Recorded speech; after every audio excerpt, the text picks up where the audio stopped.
Haleluya, watu wa Mungu. Bwana Yesu asifiwe sana. Ninamshukuru Mungu kwa ajili ya uaminifu wake. Tumeweza kufika tena muda huu na saa hii kwa ajili ya maombi. Nikualike na kukukaribisha kwa jina la Yesu. Tuombe. Baba, katika jina la Yesu ninakutukuza na kukuinua. Unastahili heshima, mamlaka ya kwako. Nakiri ya kwamba utabaki kuwa Mungu, zaidi yako hakuna mwingine. Karibu sasa kwa ajili yetu Jehova, tunapotaka kuingia kwenye maombi yetu. Mungu Roho Mtakatifu, ninakusihi ukazungumza na kila mmoja, uwe pamoja nasi katika kila jambo na popote mtumishi wako alipo. Kwa jina la Yesu Kristo msaidie, kwa utukufu wa jina la Yesu ninaamini, katika jina la Yesu, amen. Haleluya, watu wa Mungu. Bwana Yesu asifiwe sana. Ninamshukuru Mungu kwa ajili ya uaminifu wake na neema aliyotupa. Ninamtukuza sana Bwana Yesu. Niseme kwamba tu ni muda mzuri kabla hatujaendelea na maombi. Sasa watumishi wa Mungu, nikaribishe kwa ajili ya watu wenye shuhuda.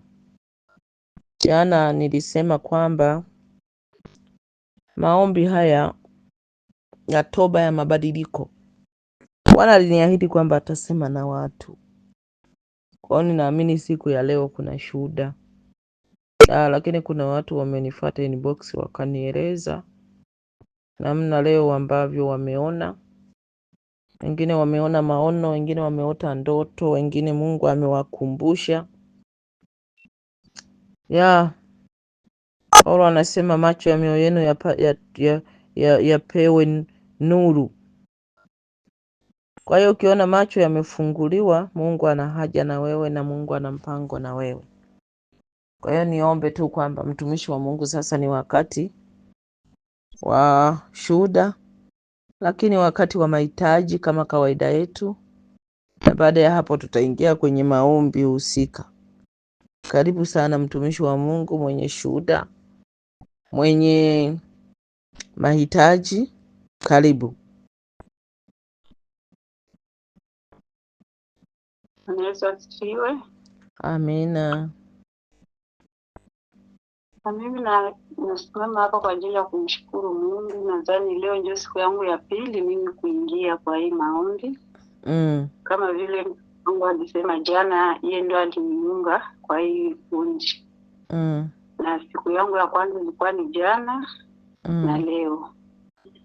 Lakini namshukuru Mungu sana kwa sababu jana wakati niliingia nilikutana kwa maombi ya mabadiliko. Na mimi nikaingia kwa ile toba, na mimi nikaingia kwa hiyo toba. Basi nililala usiku, kuna maono niliona kama nilikuwa mnyumba mko taki ya miindi ya kumenyewa, miindi mikafu. Sasa ile nyumba mimi ndio nilikuwa nachunga hiyo nyumba, nilikuwa natumika kazi mule. Kukaja mwanamke mmoja akafika kama anaanza kubeba ile mahindi ile.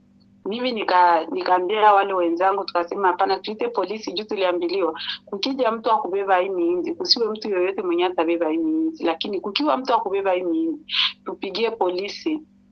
Nikaambia wenzangu wapigie polisi, hawakusikia. Mimi mwenyewe nikaenda nikatafuta polisi wakaja wakachukua ule mwanamke, wakaanza kujieleza pale. Sasa walikuwa nasema Kiingereza, mimi nasema Kiswahili, na mimi nikaanza kusema, ule polisi mmoja akasema sema tu Kiswahili tunasikia. Nikamwambia mimi natumika kazi humu na tuliambiliwa kusiwe mtu yoyote mwenye atakia kushika hii mindi humu tofauti na si wenye kutumika humu.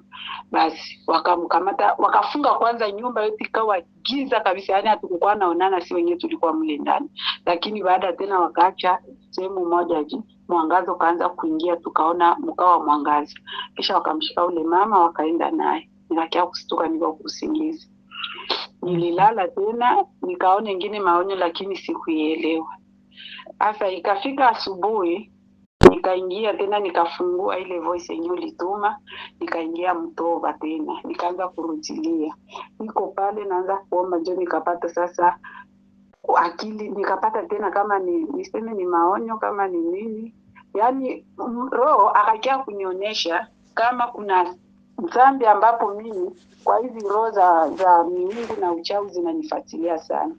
Jamani, hii nashuhudia mbele ya Mungu na nishauri tena niweza kutoa kwa watu. Mimi hizi roho zinanisumbua sana, roho za uchawi. Yaani nakiaka kupewa uchawi kila siku kusingizi. Mimi mwenyewe sijui uchawi na sina mchawi. Lakini roho za uchawi zinanifuatilia sana. Hadi hizo roho za uchawi zinakuwa nasumbua watoto wangu. Unaona watoto wanalala, wanaamuka, wanasema mama, si tuko nakia kupewa sufuria kusingizi, wanakia kutupatia chungu ya uchawi kusingizi. Sasa mimi mwenyewe nilikuwa sijajitambua kama mimi mwenyewe ndio nilitafutaka hizo roho. Yaani nilifanyaga hiyo kitendo na nikaacha kabisa, nikasaulika. Lakini nikashukuru ile maombi niliingia nayo jana. Ilinifungua kweli na kunionyesha kama chanzo ni mimi mwenyewe kwa hizi roho za uchawi kunifuatilia. Wakati nilikuwa mtoto, kwetu nyumbani kwetu kulikuwa nafariki watu sana sana sana sana.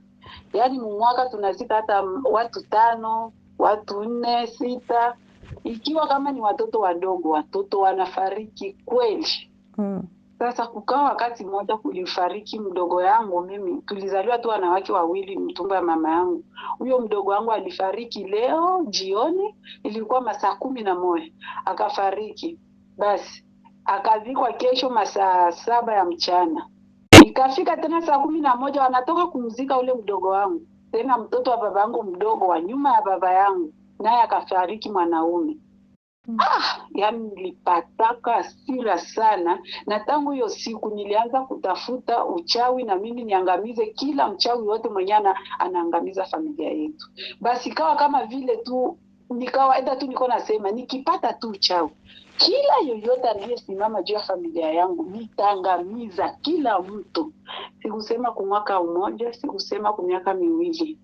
Ilikuwa kitu tu niko natamani tu niwe mchawi kwa sababu niangamize wale wote wenyewe walikuwa naingilia familia yetu kuwaua watu. Nikikaa tu nikikumbuka tunasema mimi lazima niwe tu mchawi ndani.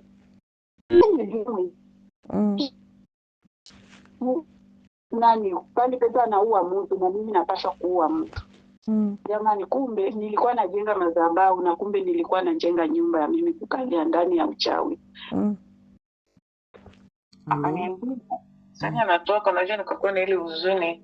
Akaniambia chukua namba yangu ya simu unipigie usiku ndio nitakwambia. Sasa usiku nikachukua ile namba yake ya simu nikajaribu kumpigia usiku leo masaa 4 hivi, achukue simu nakata. Sasa ndio nikasema Mungu Baba, nikakuwa na ile wasiwasi tu, nikasema acha nitaambia mtumishi ripoti aniombee. Sijui sasa hiyo majini. Nikwambie kitu mtumishi wa Mungu. Yes. Ndio maana ni hatari sana kuwa na watumishi wengi. So umenielewa? Simaanishi kwamba mimi nakukataza kwenda kwa watumishi tofauti tofauti, hapana. Ni muhimu sana kuzipambanua roho. Kuna namna nyingine adui anaweza akatumia kukutia hofu, lakini ana lengo la kukuondoa kabisa katika mpango wa Mungu. Kwa mfano hiyo, huwezi ukatolewa unabii una tatizo na kisha hujasaidiwa. Imekusaidia nini? Kama ndio ameona una majini, alafu ameishia kukusema umetupiwa majini mengi, hajaelezea hayo majini kusudi lake ni nini? Hajakusaidia, unategemea ni nini? Mimi nikanushe kusema hivi, una majini. Acha kujitia pressure. Amen. Umenielewa? Amen, mtumishi. Huna majini. Acha kujitia pressure. Amen. Naweza nikakanusha kwa namna hiyo kwa sababu adui ana njia nyingi sana sasa hivi za kuwakamata watu wa Mungu na wakatoka kabisa kwenye imani ya kimungu, wakakaa na ndio maana watu wengi wanapenda unabii. Ni lazima mjitahidi kuchunguza unabii. Huwezi ukapewa unabii usiokamilika. Mungu hayuko hivyo. Lengo la unabii ni kutoa mwelekeo na kumsaidia mtu mwenye shida. Ndio lengo la Mungu. Hebu tusome vizuri Biblia. Mungu akitaka kutoa unabii anatoa na mwelekeo au utatuzi wa tatizo lililoonekana kwa nabii. Umeelewa? Mungu hawezi kusema tu wewe uko hivi afa akaishia kukuacha una maumivu. Biblia inasema Mungu afurahishi kumtesa mwanadamu. Hapo kuna lazima ujiulize maswali. Kwa nini? Kwa nini? Kwanza nabii, neno unabii ni kinywa cha Mungu. Mtu nabii ni kinywa cha Mungu, ni mtu anatumiwa na Mungu. Hivyo Mungu anaweza akawa hana huruma kiasi hicho. Matokeo yake ndio utaambiwa una majini, unataka kutoka, leta kiasi fulani. Hicho ndio kinachofuata. Wewe fuatilia, utakuja uniambie. Lakini mimi nikutoa wasiwasi, mtumishi wa Mungu, huna majini. Na ndio maana mimi napenda kufundisha watu waombe wenyewe. Na wafundisha watu njia za kujiombea wenyewe. Waache kukaa kuwa tegemezi. Na kwenye swala la kumsikia Mungu, hata wewe unaweza kumsikia Mungu ukitaka. Na ndio maana mara nyingi sana huwa ninafundisha njia za kumsikia Mungu. Huwa ninasema hivi, mtu yoyote anaweza kumsikia Mungu ukiamua kukaa kutulia. Sizungumzie kwa habari ya unabii. Unabii ni huduma na ni kalama, lakini kwa habari ya wewe Mungu kusema na wewe, hata wewe unaweza kumsikia Mungu. Kuna njia nyingi na ndio maana huwa ninawafundisha njia mojawapo ni ndoto. Njia ya pili ni mawazo yako. Njia ya tatu ni maono. Maono anaweza akapata mtu yoyote. Ufunuo, Mungu anaweza akajifunua kwa mtu yoyote. Tunapata mafunuo na maono na ndoto sahihi kupitia kwa Roho Mtakatifu. Na ndio maana aliwaambia hivi, kaeni humu Yerusalemu mpaka mtakapovishwa nguvu. Akazungumza akawaambia wanafunzi wake, huyo Roho atakapokuja atawatia katika kweli yote na kuwakumbusha yote niliyowaamuru. Ni Roho Mtakatifu anatuwezesha. Lakini anasema hivi Paulo, huyo asiyekuwa na Roho wa Mungu, huyo sio wake, huyo sio mtoto wa Mungu. Paulo anasema kwa habari ya Roho Mtakatifu, anasema hata kuomba tunatakiwa tuombe katika Roho Mtakatifu. Yeye ndiye anayetusaidia. Lakini anasema ndani yetu Roho Mtakatifu anashuhudia pamoja na roho zetu ya kwamba tu watoto wa Mungu. Shida ya watu wengi, hatutaki kung'ang'ana kumtaka Mungu atusaidie kwenye maisha, aweze kutufunulia siri. Paulo amejaribu kuelezea habari sana ya Roho Mtakatifu kwa habari ya sisi kutufunulia, kwa habari ya sisi kusema na sisi, kwa habari ya sisi kutudhihirishia kweli na haki na hukumu. Ni Roho wa Kristo peke yake. Tunaweza kabisa tukashuhudiwa, maisha yangu sasa hivi yako mahali fulani. Kwa mfano swala la ndoto. Ndoto huwa inatoa tafsiri halisi ya maisha yako. Unaweza ukaota ndoto fulani, nafsi yako inakueleza kwamba wewe sasa hivi niko mahali fulani, sasa hivi niko mwelekeo fulani. Inaweza ikakupa mwelekeo, inaweza ikakukumbusha kule ulikotoka kupitia ndoto. Lakini watu wengi hatutaki kufuatilia. Sikiliza, mwanadamu ameumbwa katika hali ya kuwasiliana na ulimwengu wa roho. Haleluya! Kuwasiliana ulimwengu wa roho ni kila mtu. Shida watu wengi hatutaki kutulia tumsikilize Mungu, na tutaendelea kudanganywa, tutaendelea kutiwa hofu, tutaendelea kusumbuliwa, na adui ametumia hiyo njia kudanganya watu na kutuchosha na kututesa. Kwa hiyo tuwe makini watumishi wa Mungu, na sio kila kitu cha kupokea. Kuna wakati mwingine ukiambiwa neno, tafakari wewe mwenyewe, una majini yanafanya nini na kwa nini yako kwako, na yametoka wapi na yanataka nini. Haleluya! Bwana Yesu asifiwe sana. Hivyo una amani? Na amani mtumishi. Pia nilikuwa nataka maombi tujia, nikiotaka ndoto sikumbuki, Sawa. Katika hilo tutaomba. Lakini niseme hivi, kabla hatujaomba kwenye hilo eneo, ni watu wengi wanasumbuliwa na hili. Sasa nisikilize. Mtu kama hukumbuki ndoto zako, maana yake kuna mahali adui amepindisha lango lako la ndoto ili usiweze kusikia au usipate mwelekeo wako, kwa sababu eneo la ndoto ni eneo maalumu ambalo Mungu analitumia watu kuwapa mwelekeo au kuwasaidia katika safari ya maisha. Hivyo, kwa hiyo tutaomba katika hilo, tutaomba tu. Tuombe. Mtumishi wa Mungu, tumuombee mtumishi wa Mungu kwa habari ya lango la ndoto. Unahitaji lango lake lifunguliwe na aweze kumsikia Mungu kupitia ndoto au kupitia maono. Haleluya, tuombe. Baba, katika jina la Yesu ninalitukuza jina lako na kulinua. Asante kwa ajili ya saa nzuri na muda mzuri.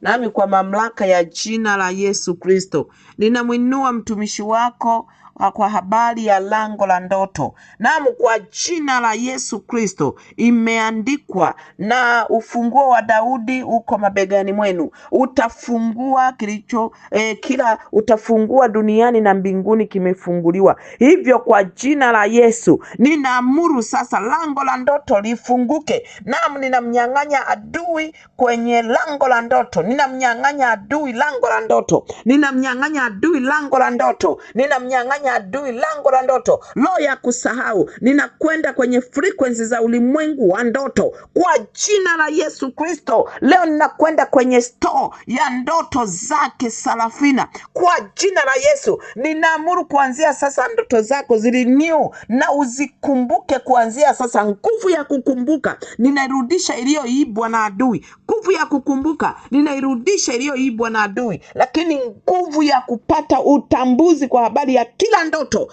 kwa jina la Yesu Kristo. Ninakushukuru Yesu Kristo, Roho Mtakatifu, kwa sababu utakaa kwenye fikra zake, utakaa kwenye ufahamu wake wa kiroho na wa kimwili ili aweze kuyakumbuka na kuyatafakari. Kwa jina la Yesu Kristo ninaamini imekuwa. Amen.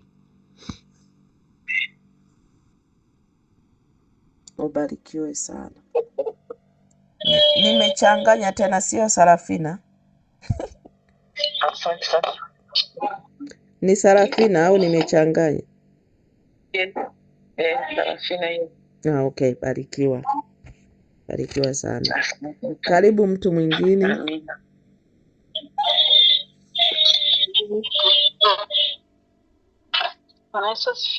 Amen, amen. Nilikuwa niko na swali kwa ajili ya mafungo juu ya mmoja wazito. Ya sijui na kwa maana wengine tumejaribu, ni kama vile imekuwa ngumu kidogo.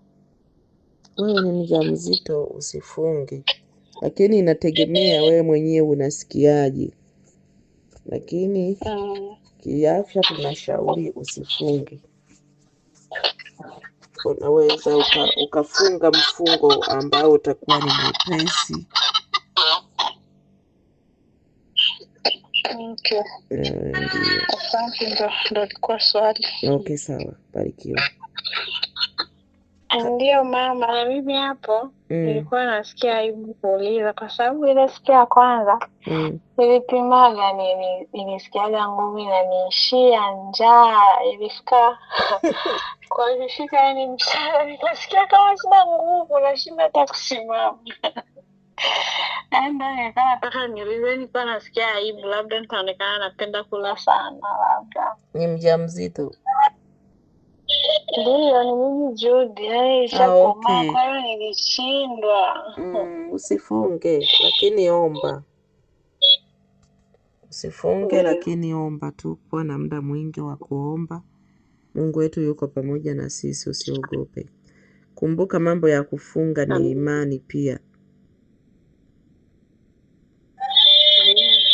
Karibu. Amina.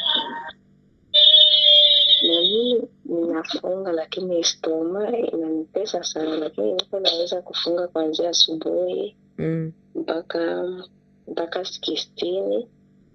Saa zingine nafikisha 17 kama natumia chakula. Sijui kama ninakosea. Kwa hiyo kwa sasa unashindwa, huwezi kufunga? Kama inaniluma sana, niko nafunga kuanzia asubuhi, ikifika 16, 17 natumia chakula. Okay. Kwenye swala la kufunga, kama nilivyotangulia kusema, ni imani. Nasema kwa habari ya kufunga, kuna mifungo ya aina nyingi sana, lakini kwa sasa muda wetu hautatosha kufundisha kwa habari ya kufunga. Kufunga kuko aina nyingi sana. Unaweza ukafunga masaa 6, ukafunga masaa 3, ukafunga masaa 2. Kumbuka nimesema kufunga ni imani, na ndio maana unaposoma Biblia, kina Danieli walifunga chakula kitamu. Hawakula chakula kitamu tu na wakawa wamefunga. Danieli alipofunga zile siku 21, Biblia inasema alifunga vyakula vitamu. Lakini Yesu alifunga siku 40, hakunywa wala hakula. Lakini kuna mtu mwingine unaweza ukafunga masaa machache, au ukafunga ukawa huli lakini unakunywa hivyo. Ninaposema kunywa, kwa mfano kunywa maji, labda umeamua mfungo kwamba hautakula chakula kizito, utakula chakula chepesi. Inategemea na mfungo wako, sawasawa na unavyosikia moyoni mwako. Inategemea umeamua kufunga mfungo wa aina gani. Lakini kikubwa tuwe pamoja katika maombi ya siku hizi 14. Bwana Yesu asifiwe. Amena. Na nashukuru Mungu kwa ajili ya ile maombi ya jana mlituombea. Mimi nilitoa ushuhuda kwa ajili ya ile hali ya tumbo. Nilikuwa nasikia kiuno na mimi kilikuwa kinaniuma sana. Sana kabisa. Lakini jana sasa mlimaliza kutuombea, nikasikia kabisa kiuno kama kuna sasa vile kwa kitu fulani. Tuone katika kinabakia kipesi. Kwa kweli namshukuru Mungu. Namshukuru Mungu sana. Mbarikiwe. Barikiwe pia. Barikiwe sote. Amina. Nikaribishe mtu wa mwisho, tuendelee na maombi. Amen. Mimi namshukuru Mungu kama kuna maajabu yanaendelea kunitendea. Kulala na kuamka ni neema ya Mungu. Mama, namshukuru Mungu kwa zile ndoto ndizo kukulotolea juu ya mume wangu. Kweli sijui kama ni Mungu yuko naendelea kujidhihirisha. Zile ndoto ameonesha ndoto zake zenye amelota sio. Jana mwenzetu akanipigia simu huko. Eti yeye ananiaga turu ya kwanza. Ile wakati tulianza tu maombi kama ameibiwa pesa mu account yake. Ndio akanyamazia hapo. Yeye kulala sasa ndio akarota zile ndoto. Tena jana ananipigia, ananambia na pesa zenye alikuwa naweka mnyumba kwenye banalalaka, anakutanisha banazibeba tena. Ndio hapo yuko ananiambia yeye naona kama Afrika nakuwa uchungu kabisa, hayu afanye nini. Manake natamani hata tu siku za kurudia zifike arudie. Kweli ile na nikaona kama ni Mungu tu ndio mwenye kunaenda kujidhihirisha. Na Mungu tu anisaidie. Umeomba muda mrefu. Umeomba muda mrefu, Mungu anakwenda kukusikia wakati huu. Mungu anakwenda kukusaidia wakati huu, mume wako kurudi nyumbani na kutulia kabisa na kuachana na huyo bi mdogo. Najua ni adui alitumia mlango wa mume wako kuibiwa. Kwa hiyo usitumie nguvu kugombana naye. Mungu mwenyewe atamrejesha kabisa, na hautajua amemrejeshaje. Ni yeye mwenyewe Mungu ataingilia kati na kumrejesha hivyo, kwa sababu huyo ni mume wako na wala sio huyo mwanamke, sio mke wake. tunaamini Mungu atamrejesha kwa njia anayoijua yeye, na ni njia ya amani pasipo kumuumiza yoyote. Amen. Namshukuru Mungu sana. Endelea kunitendea. Amina, ubarikiwe sana. Ataendelea kukutendea na kukutendea. Bwana Yesu asifiwe sana. Tunaendelea na maombi ya toba. Leo tuko kwenye hatua ya maombi ya toba, toba ya mabadiliko. Haleluya. Toba ya mabadiliko. Leo tutaomba maombi toba ya mabadiliko. Toba ya mabadiliko inapatikana katika kitabu cha Isaya sura ya 6 kuanzia mstari wa 1 mpaka wa 5 pale. Au tutausoma mstari wa 5 tu peke yake. Bwana Yesu asifiwe sana. Ukianza mstari wa 1, Biblia inasema katika mwaka ule aliokufa mfalme Uzia, ndipo mtumishi wa Mungu akamuona Bwana. Haleluya. Lakini pointi yangu iko mstari wa 5. Biblia inasema ndipo niliposema ole wangu, kwa maana nimemuona. Ole wangu. Inasema ndipo niliposema ole wangu, kwa maana nimepotea, kwa sababu mimi ni mtu mwenye midomo michafu, nami ninakaa kati ya watu wenye midomo michafu, na macho yangu yamemuona mfalme, na mfalme wa majeshi, Bwana wa majeshi. Bwana Yesu asifiwe sana. Unaposoma Biblia kwenye hii sura unaweza usielewe kama ilikuwa ni toba ya mtumishi wa Mungu Isaya. Biblia inasema alipofunuliwa macho kumuona Mungu, na ndipo alipogundua kwamba yeye ni mwenye dhambi. Na hiyo dhambi chanzo chake ni nini? Chanzo chake ni kwa sababu anakaa kwa watu wenye midomo michafu. Na kwa sababu amekaa kwenye midomo michafu, na yeye midomo yake ni michafu, anagundua kwamba ole wangu, mimi nina dhambi. Unajua, nimejifundisha kwamba hauwezi kupata mabadiliko kama hautachukua hatua ya pili ya kumuona Mungu. Watu wengi na ninaweza nikasema kwamba hata sasa hivi tangu tumeanza toba toka siku ya Jumatatu, na leo ni siku ya 5 sasa, ni siku ya 5. Kwetu huku sasa Afrika Mashariki ni siku ya 5. Sijajua mabala mengine, sijajua ni saa ngapi. Kuna wengine huko ni mchana, labda ni siku ya 4 inaelekea siku ya 5. Tangu tumeanza kwenye toba, naweza nikauliza swali kwamba mtumishi wa Mungu, Mungu amesema na wewe nini kuhusu toba? Jana nilizungumza nikasema kwamba tutatubia toba ya asili, lakini toba kwa ajili yetu. Lakini ili tuende tufanye maombi yenye majibu, ni lazima tumlingane Mungu. Nikazungumza nikasema kwamba toba ni kama kugonga hodi uweze kuingia katika ufalme wa Mungu, au kukiendea kiti cha rehema, Biblia inasema. Haleluya, watu wa Mungu. Lakini sasa nimegundua kwamba kuna uwezekano tunafanya toba, lakini sio toba ya mabadiliko. Toba ya mabadiliko ni ile hali ya kupokea upya kitu kipya na hatua mpya. Tunataka maombi ya kuvuka mwaka. Ni maombi ya kuvuka mwaka, ndivyo nilivyosema kwamba Mungu ameniambia tufanye maombi ya kuvuka mwaka.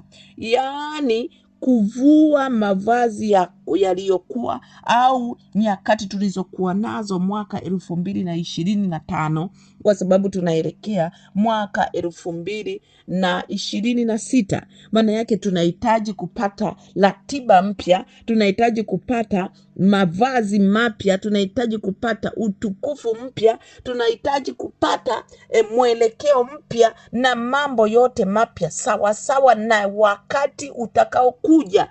Kumbuka, sio kila wakati uko sawa na wakati mwingine uliopita, na sio majira ya wakati uliopita utakuwa ndio majira ya huu wakati uliopo. Hapana. Hivyo tunahitaji kupata kitu kipya, kama vile mabadiliko ya kalenda. Na ukumbuke tu kwamba, sikiliza, mwaka huu ulikuwa na miaka kadhaa, mwaka kesho unaongeza mwaka mwingine. Maana yake ni lazima pia kuna hatua ambayo unatakiwa uipate kwenye maisha. Tunapozungumza kwenye maisha, tunaweza tukasema kwenye mzunguko mzima wa maisha. Ninaamini kwamba hakuna mfanyabiashara anayetamani alivyokuwa mwaka huu na mwaka kesho awe hivyo. Hakuna mwenye huduma anayetamani kwamba alivyokuwa mwaka huu na mwaka kesho awe hivyo. Hakuna mfanyabiashara au mfanyakazi anayetamani alivyokuwa mwaka huu alivyokuwa na cheo cha hivi na mwaka kesho awe hivyo. Kila mwaka lazima kila mtu anatamani kupata mabadiliko sawa na wakati ujao. Hivyo hatuwezi, ni lazima tukae tujipambanue kwamba ni vitu gani ambavyo vilinifanya mwaka huu sikufikia malengo. Ni kwa nini sikufikia malengo? Ni kwa nini mwaka huu umekuwa mgumu kwangu? Ni kwa nini? Ni lazima upate sababu. Sasa hizo sababu utazipataje? Hizo sababu utazipata endapo utajikita kwenye toba. Kwenye toba ya kumtafuta Mungu, kwenye toba ya kubisha, kwenye toba ya kutaka kupata mwelekeo mpya mbele za Mungu, ili uweze kupata ufunuo mpya pia mwaka kesho. Lakini utawezaje basi kupata ufunuo mpya? Utawezaje kupata mwelekeo mpya? Ni lazima ujikite katika Roho. Bwana Yesu asifiwe sana. Haleluya, watu wa Mungu. Bwana Yesu asifiwe. Hebu fungua kitabu cha Ezekieli sura ya 8. Ezekieli sura ya 8. Kuna kitu hapo nataka nikuonyeshe. Ezekieli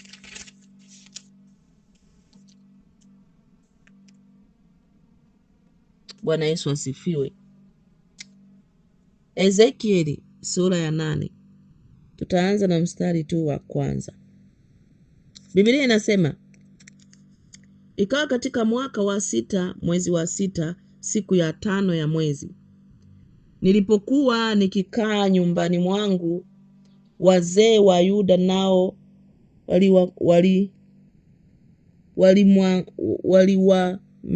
wamekaa mbele yangu. Mkono wa Bwana Mungu uliniangukia huko. Ndipo nikaangalia na tazama, kama kwamba ni mfano wa moto. Hapa anajaribu kumwelezea Mungu namna alivyomuona. Haleluya.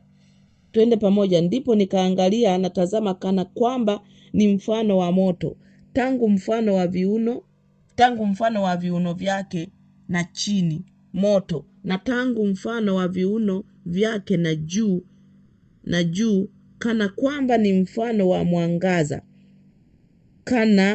kama rangi ya zamalabu ya kahalabu.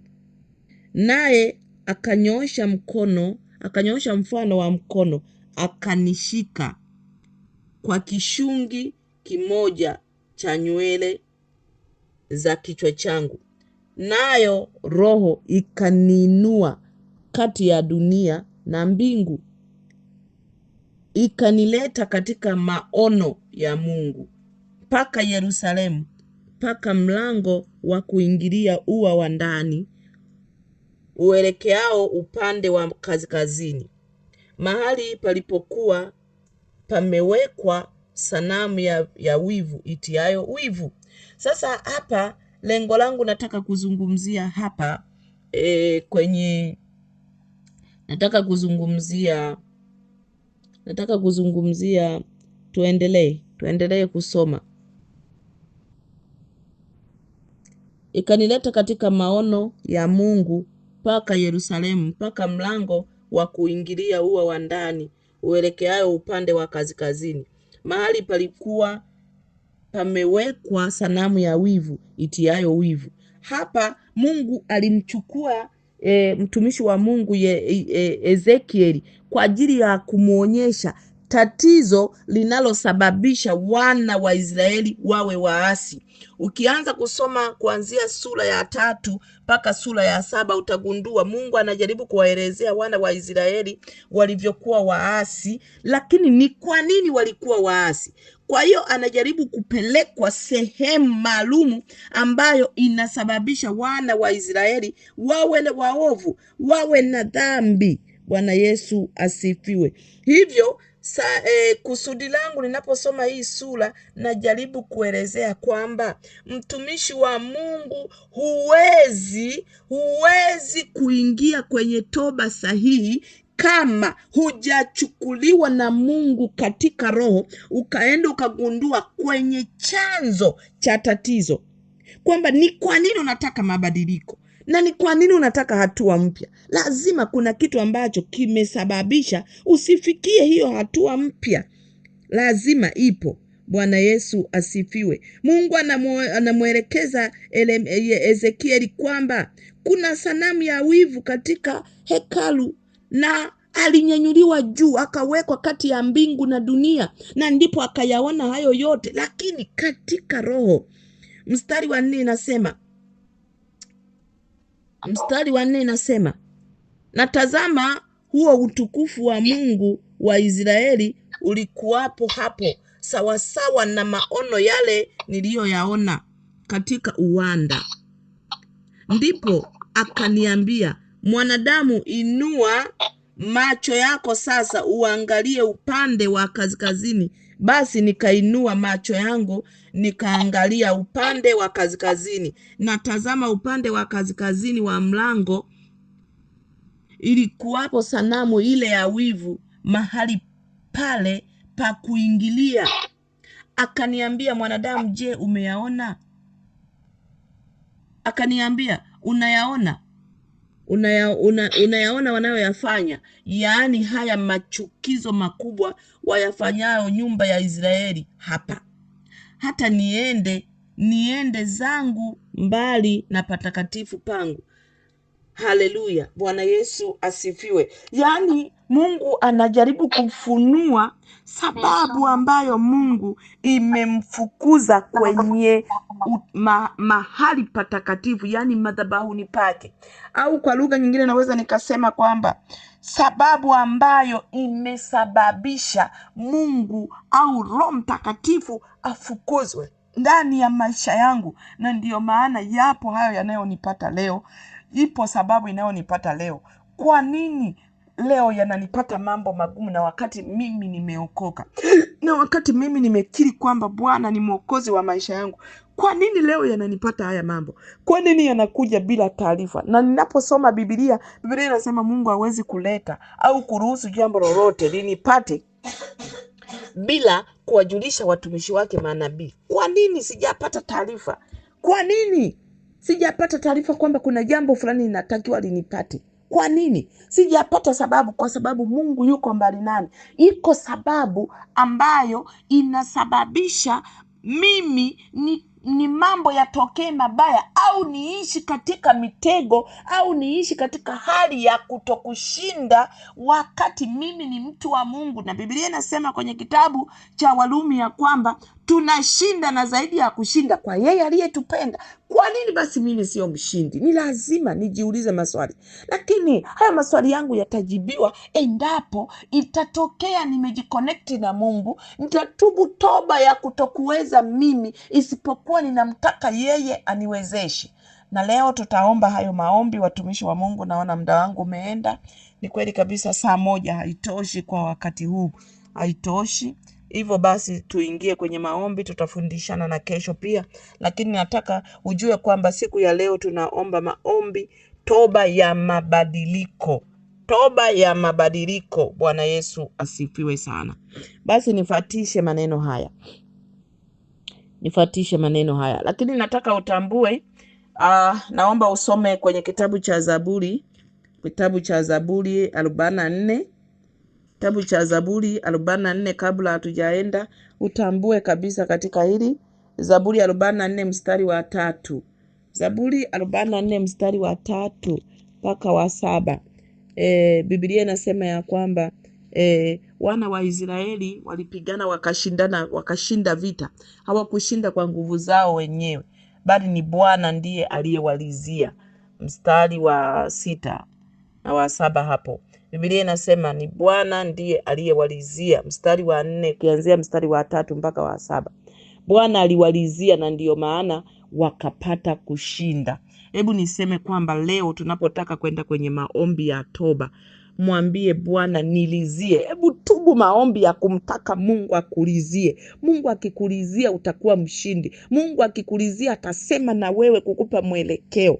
Ninaamini kwamba leo watumishi wa Mungu, Mungu anataka kusema na watu. Atakaposema na watu, Mungu atatoa mwelekeo kwa kila mtu ya kwamba wewe mwanangu tubu. Inawezekana tatizo lako ulifungwa kwa sababu ya familia ya kwenu. Daudi anatubu kwa sababu alipata mwelekeo. Ukisoma kwenye ile sura ya Zaburi ya 51, Daudi anasema hivi, Bwana unisamehe. Anatubia mpaka siku ya kuzaliwa kwake.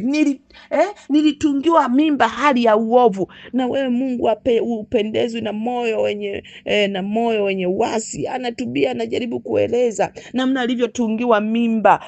Mama yake alimchukulia mimba hatiani. Unafikiri hizo ni siri alizijuaje? Alizijua kwa sababu Mungu alimpa ufunuo katika maombi yake. Na wewe usitubu tu kwa sababu unatubu. Hebu zama katika roho. Ninakusihi leo mtumishi wa Mungu, hebu kubali, hebu uambie moyo wako kwamba mimi ni mwanadamu, mimi ni mtu, ninaweza kuishi katika roho na nikaishi katika mwili.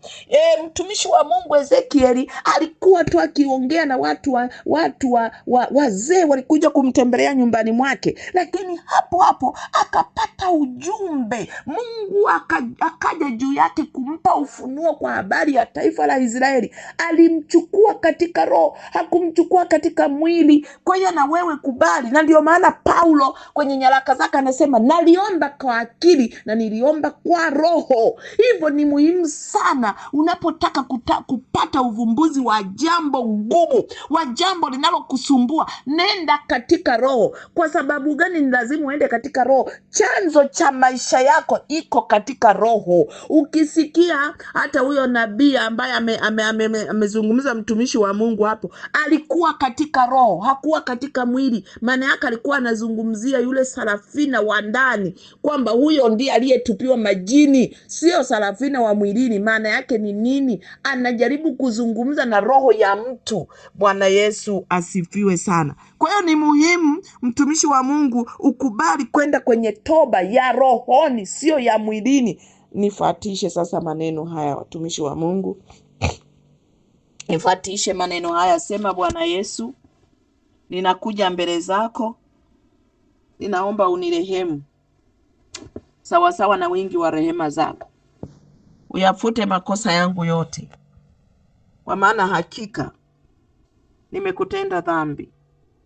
Naomba huruma na rehema zako ziwe juu yangu siku ya leo. Biblia inasema mwenye haki ajitakase. Na mimi ninakuja mbele zako, ninaomba utakaso. Nioshe kwa hisopo nami nitakuwa safi. Pale msalabani Yesu Kristo ulisema imekwisha. Na Biblia inasema mtu ukiri kwa kinywa chake hata kupata wokovu. Baba, ninaomba unisamehe juu ya kila maovu ambayo yananizinga kwa wepesi. Kila udhaifu nilionao unaopelekea kukufukuza ndani yangu, nisamehe kwa jina la Yesu Kristo. Siku ya leo ninasihi huruma zako. Mungu uwe upande wangu. Siku ya leo ninaomba sasa ulinzi wako. Nifiche kwa jina lako takatifu, kwa damu ya mwanakondoo. Hivyo siku ya leo ninakuja mbele zako Jehova. Daudi anasema, Bwana unisamehe kwa sababu nilitungiwa mimba. Mama yangu alinichukulia mimba hatiani. Inawezekana mambo yote yanayotokea juu ya maisha yangu yametokana na siku ya kutungiwa mimba. Baba, nirehemu. Kwa maana Biblia inasema Watoto walifundishwa uongo toka tumboni mwa mama zao.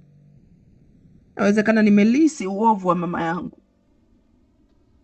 maisha aliyokuwa na yaishi wakati nikiwa tumboni mwake.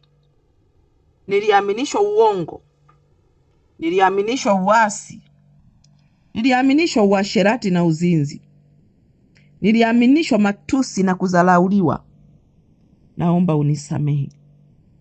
Hakika nimekuwa mrithi wa mabaya, lakini wewe Mungu wapendezwa na moyo usiofurahia udhalimu.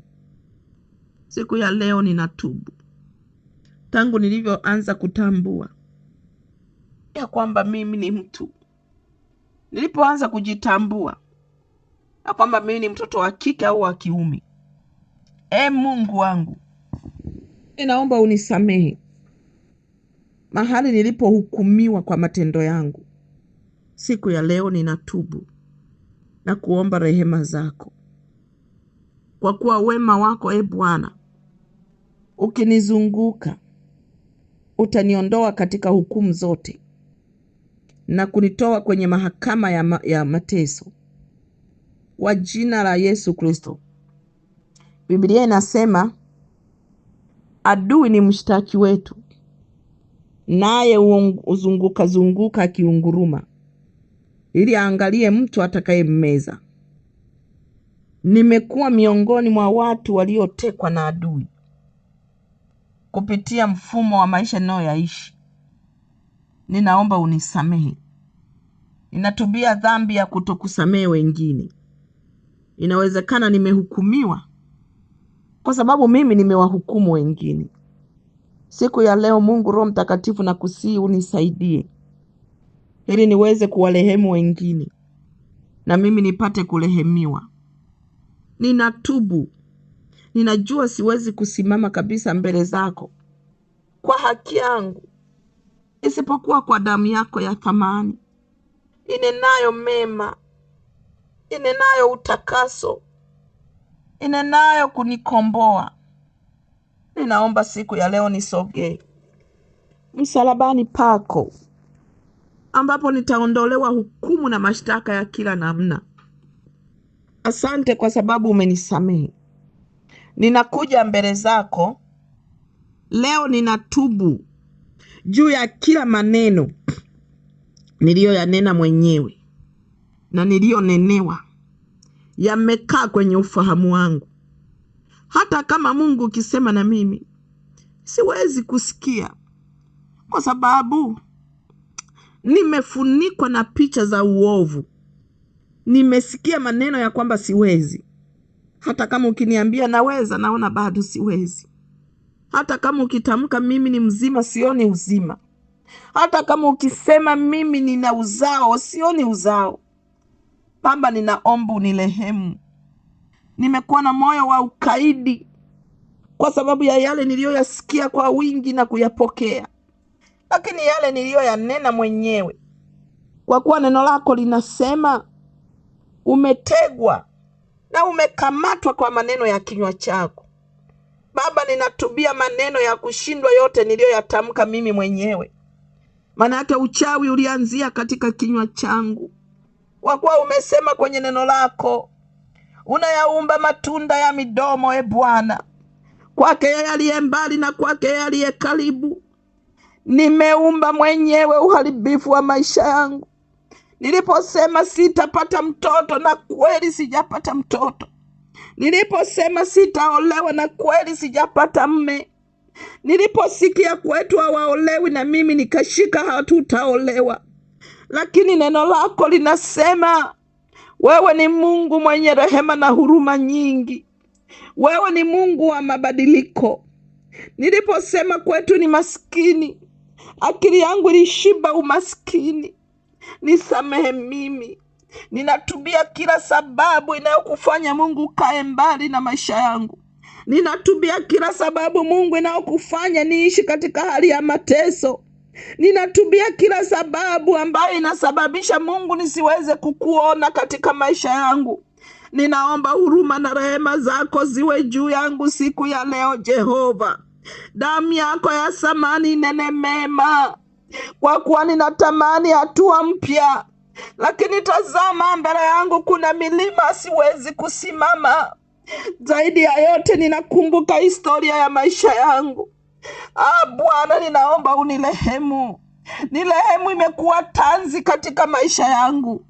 Baba, ninakusihi siku ya leo, wema wako unifuate, kwa kuwa umesema unatusamehe dhambi kwa ajili yako mwenyewe, wala hautakumbuka maovu yetu. Utayaweka mbali nasi, kama ilivyo magharibi na mashariki haviwezi kukutana. Ndivyo ulivyoahidi kwenye neno lako, Yesu Kristo. Baba, ninakuja mbele zako. Umesema kila ajaye kwako hutamtupa nje kamwe, na mimi ninaamini hautanitupa nje kamwe. Ninasogea katika msalaba wako. Ulipowekwa pale msalabani, ukasema ya kwamba wote nitakapoangikwa msalabani, wote nitawavuta kuja kwangu. Baba, ninakuja kama nilivyo. Umesema nije kwako, nitue mizigo nilionayo, tena nijifundishe kwako, kwa kuwa wewe mzigo wako ni mwepesi na nira yako ni laini. Baba, ninakuja mbele zako, ninatubia. Inawezekana ni tabia za asili, inawezekana kama mtumishi wako Isaya. Bwana, na mimi nimesikia habari yako ya kwamba unasamehe na kuinua, ya kwamba unabeba na kututoa hatua utukufu hata utukufu. Baba, nimeshindwa kuendelea na utukufu mpya katika kukujua wewe, katika kukuona wewe, katika maisha ya uchumi, katika maisha ya uhusiano, katika heshima, katika mabadiliko. Baba, ninaomba huruma zako. Najua mimi ni mwenye dhambi. Ninasimama kama alivyosimama yule mtoza ushuru. Nina haya ya uso, siwezi kuinua uso wangu kukutazama Mfalme, wala kupatazama patakatifu pako, kwa kuwa nakiri ya kwamba mimi nimezungukwa katika mazingira ya dhambi. Maisha nayoishi ni mazingira ya dhambi. Familia niliyotoka, Bwana, ni familia isiyokujua wewe. Baba, nimebishi katika hali ya unajisi, lakini ninatubu leo, kwa kuwa ninahitaji mabadiliko. Mfalme, funua macho yangu nipate kujua siri zilizofichika zidi ya maisha yangu. Mtumishi wako Daudi aligundua kuna kamba za mauti zilikuwa zimemzunguka, na ndio maana alizikata na kuzivunja. Mimi sijui nimefungwa na nini, na ndio maana ninakuja kwako, ujuae ndani ya mioyo, uwezaye kuchunguza mafumbo ya siri yaliyofichika. Jehova, ninakuja kwako kama nilivyo. Ninaomba unirehemu mimi, nisamehe kwa jina langu, kwa kuwa Biblia inasema ya kwamba Ezekieli anasema, akaagiza malaika atakayeugonga muhuri watu wale walio na chapa ya neno la Mungu. Baba, ninakuja mbele zako. Inawezekana sijagongwa muhuri ya wenye haki. Baba, nirehemu mimi siku ya leo. Ninatubia kila visababishi. Inawezekana katika siku ya kuzaliwa kwangu nilitoka nimebebeshwa maagano ya kichawi. Baba, mchawi hawezi kukuona wewe. Yeye anaishi katika hukumu siku zote. Inajua mimi ni miongoni mwao, lakini Baba, umesema njoni kwangu ninyi wote msumbukao na kulemewa na mizigo, nami nitawapumzisha. Baba, nakuja mbele zako, nitiwe nira yako ili nifuate hatua zako. Nisamehe Yesu, ninakuja kama nilivyo. Nadai huruma zako siku ya leo, nadai huruma zako siku ya leo. Daudi anasema nimezikika, imetosha. Lakini Daudi akagundua ya kwamba mambo yote yaliyofanyika ni kwa sababu uliwalizia. Na mimi ninaomba unilizie Yesu Kristo leo. Nilizie uweze kunipokea kama nilivyo. Nilizie uweze kuniosha nami niwe safi. Nilizie nigongwe muhuri wa watakatifu. Nilizie niwe bora duniani. Nilizie niwe wakili wa siri zako. Nilizie Yesu Kristo, nilizie. Nakuja msalabani pako. zako nimeinamisha uso wangu. Baba, ninatamani kukuona katika maisha yangu, natamani kukuona katika njia zangu, natamani kukuona katika mwelekeo wa hatua zangu, natamani kukuona katika eneo la maisha yangu, maisha ya kukujua wewe, maisha ya kukutafuta wewe, maisha ya watoto wangu, maisha ya ndoa yangu, maisha ya biashara yangu, maisha ya afya yangu, mienendo yangu yote natamani kukuona wewe. Daudi anasema neno lako ni taa ya miguu ya kuimulikia miguu yake, hatua zangu haziwezi kuendelea mbele, maana tazama giza neno limenisonga. Baba, ninakuja kwako kama nilivyo leo, ninahitaji kukuona wewe. Bwana, na macho yangu ya rohoni yaweze kujua siri ya kifungo changu, macho yangu ya rohoni yaweze kujua siri, kwa nini hatua zangu hazisogei mbele, ni kitu gani kilichonifunga na sababu yake ni nini. Inawezekana mimi nilizulumu nafsi ya mtu mwingine. Baba, ninatubu. Inawezekana nilizulumu katika mahusiano, nilizulumu katika biashara, nilizulumu pesa. Inawezekana nilifungua milango na adui akapata nafasi ya kunishambulia, lakini siku ya leo ninakuja mbele zako kwa toba. Baba, nisamehe, nisamehe katika jina la Yesu Kristo. Jina hilo ni takatifu mno, siwezi kulibeba. Ikiwa ndani yangu kuna uovu, ikiwa ndani yangu kuna uchungu, ikiwa ndani yangu nimenung'unika, nimekulaumu Mungu, ninaomba rehema zako siku ya leo. Nadai wema wako uwe juu yangu Jehova, nadai wema wako uwe juu yangu Jehova. Rabasika rabashanda rabasika rokosepaka rabashanda rabasika. Siwezi kusimama mwenyewe, nadai hatua zangu ziongozwe na wewe Jehova. Nisamehe Jehova, nisamehe. Mtumishi wa Mungu, amba rehema za Bwana. Hebu jimimine mbele za Bwana, kwa kuwa yeye anasema hakuna aliyekuja mbele zangu nikamtupa nje. Hebu sogea malangoni patakatifu pa Bwana ili uweze kusikia sauti yake, ikupe mwelekeo, utubu sehemu gani. Rabashaka rabasika. Baba, katika jina la Yesu Kristo, ulipoona Mariamu anahangaika kukutafuta, ulijidhihirisha kule kaburini baada ya kufufuka, ingawa hukuwa na mwili. Na mimi najua hata sasa huna mwili wa kibinadamu, lakini naweza kukuona tena, naweza kukuona tena. Baba, uliniambia ya kwamba hakuna moyo uliokutafuta usikuone. Niko hapa, niko hapa Yesu, niko hapa, nataka kukuona. Mwambie Kristo uko mahali hapo, unataka umuone, na kweli atajidhihirisha kwako. Utamuona siku ya leo, utamsikia siku ya leo akizungumza na wewe, utamsikia akinena na wewe, utasikia Jehova akijitukuza na kujidhihirisha wazi kwako. Rabasika rabashanda rabasika rabashanda rabasaka karabasika rabashanda rabasika karabashaka rabosapa katamasto romosepe. Baba, kiramakasapa karabashanda rabasika rabashanda rabasika. Jehova Shama, Jehova Nisi, niko hapa, nataka kukuona. Hebu mwambie Bwana, nataka kukuona. Mwambie Bwana, nataka kukuona. Mwambie Bwana, nataka kukuona. Nawe utamuona, atajidhihirisha wazi wazi kwako, kwa kuwa yeye ni Mungu. Rabashandarabasika.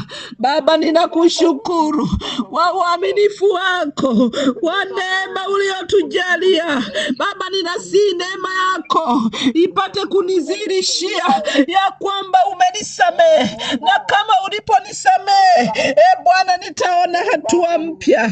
Bwana, nitaona nguvu mpya kama ulivyojidhihirisha kwa mtumishi wako Yabesi. Bwana, ulijidhihirisha ukaondoa laana ya kuzaliwa kwake, ukaondoa laana ya kushindwa kwake. Alikuwa anashindwa ingawa ni shujaa. Ulijidhihirisha kwa Gideoni alipokuwa anahangaika kutafuta uso wako. Baba, na mimi ninakuja mbele zako, hata ukamfunulia siri, ukamwambia chanzo ni sanamu aliyoijenga baba yake. Mfalme, na mimi ninakuja kwako. Inawezekana masanamu ya familia, masanamu ya nchi yangu, masanamu ya mazingira na jamii yangu yamenishikilia. Baba, ninaomba huruma na rehema zako ziwe mbele yangu, katika jina la Yesu Kristo wa Nazareti. Rabashaka rikosebekete rabasaka orabashanda rabasika makarabashaka ribosepekete mesto robosaka, katika jina la Yesu Kristo wa Nazareti. Baba, ninakushukuru kwa sababu huruma zako nimeziona, wema wako nimeuona, nguvu yako nimeiona, katika jina la Yesu. Rakasaka makarabashandarabasika makarabashaka robo shandarabasaka makarabasika orabababa rapakatapaka sepekesa, katika jina la Yesu Kristo. Baba, leo, siku ya leo, hebu tubia kila picha iliyoko mbele yako. Naona kuna watu, kuna picha kwenye nyuso zao, kuna picha ambazo zinakuaminisha kwamba wewe huwezi. Kuna picha kwenye fikra zako unaziona, na kila Mungu anawezekana anasema na wewe, lakini kuna picha ya kushindwa, kuna picha ya kutokufanikiwa, kuna picha ya kutokuelewana na ndugu zako, kuna picha ya kutokuelewana na ndoa yako. Ingawa Mungu anaonyesha ya kwamba una amani, lakini huna amani. Hebu tubia kila picha na kila taswira kwenye maisha yako. Tubu kabisa, mwambie Baba, nisamehe. Hii taswira ninayoiona sio ya kwangu. Taswira hii ya kushindwa sio ya kwangu. Hii taswira ambayo nimezoea kuona watoto wangu wanasumbua sio ya kwangu. Kuona mimi siwezi kuolewa sio ya kwangu. Hebu tubu na mwambie Bwana, niondolee hii taswira ya kushindwa, staki. Mwambie Bwana aondoe taswira kwenye ufahamu wako, aondoe taswira kwenye mtazamo wako, aondoe taswira ili uwe na taswira ya kuona yale Mungu aliyoyakusudia tu peke yake, katika jina la Yesu. Baba, samehe kabisa kila taswira iliyoganda kwenye mtazamo wangu, kila taswira iliyoganda kwenye mfumo wa kuwaza kwangu, kila taswira iliyoganda kwenye kufikiri kwangu, maana siwezi kuwaza nje ya kile ninachokiona. Biblia inasema onavyo mtu nafsini mwake ndivyo alivyo. Baba, ninatubu kila taswira ambayo ninaiona ndani yangu, niliyojengewa kupitia kusikia au kusemwa au kunena mwenyewe. Leo ninatubu kwa jina la Yesu Kristo wa Nazareti, na umwambie Mungu, hutaki kuishi maisha ya zamani, taka kuishi maisha mapya, taka kuishi maisha ya sasa, taka kuishi maisha ambayo Mungu aliyakusudia kwenye maisha yako. Kwa jina la Yesu Kristo wa Nazareti, ninatangaza siku ya leo, neema ya Kristo iko ndani yangu. Leo ninaumbiwa moyo mpya, moyo wa nyama, moyo unyenyekevu, moyo wa kuungama, katika jina la Yesu. Baba, ninakushukuru kwa sababu ya uaminifu wako, kwa sababu ya neema, katika jina la Yesu Kristo wa Nazareti. Ninakushukuru Jehova na kukutukuza kwa sababu unaweza, katika jina la Yesu Kristo wa Nazareti. Watumishi wa Mungu, huu ni mwanzo tu, lakini maana yake unaendelea na hii toba. Inaitwa toba ya mabadiliko. Toba ya mabadiliko. Hii toba ya mabadiliko unatakiwa kuendelea nayo sana. unatakiwa kuendelea nayo sana. Haleluya, watu wa Mungu, unatakiwa kuendelea nayo sana mpaka tutakapokutana kesho. Kwa sababu ya muda wetu umeenda, tumetumia na dakika zingine kama 23 ambazo hazipo kwenye lengo, lakini tunamshukuru Mungu kwa sababu tumeendelea kwa sababu ya faida ya Bwana. Naomba unisikilize basi kidogo kwa ajili ya matangazo, na kisha tuahirishe. Utaendelea mwenyewe, lakini upate muda wa kuendelea sana katika haya maombi. Tangazo letu, niseme tu kwamba nilisema tarehe 3 ndo tutaenda kutoa msaada kwa wahitaji. Niombe tu mtumishi wa Mungu, wewe unayeguswa, amhurumiaye maskini amkopesha Mungu. Kwa hiyo mkopeshe Mungu kwa ajili ya kuwahudumia watoto wahitaji. Na niombe tu kwamba hiyo tarehe 3 tutapeleka nguo, lakini kabla ya vifaa vya shule, vifaa vya shule. Lakini kabla ya Krismasi, mimi nilikuwa natoa wazo kwamba tupate pia watoto wachache na familia chache ambazo hazina uwezo, tupeleke chakula. Haleluya. Naomba kwenye hilo eneo tufanye hima kabla ya Krismasi, tupeleke chakula. Tarehe 3 tutapeleka kwa ajili ya mahitaji ya shule: viatu, nguo, madaftari, peni, penseli, vifaa vyote vya shule. Lakini kabla ya hapo, kabla ya Krismasi, niombe kwamba watumishi wa Mungu tupate familia chache za wazee na yatima, na kuna watoto wasio na wazazi yatima, tuwapelekee chakula. Kuna watu wanasherehekea Krismasi, angalau na wenyewe wafurahi. Haleluya, Bwana Yesu asifiwe.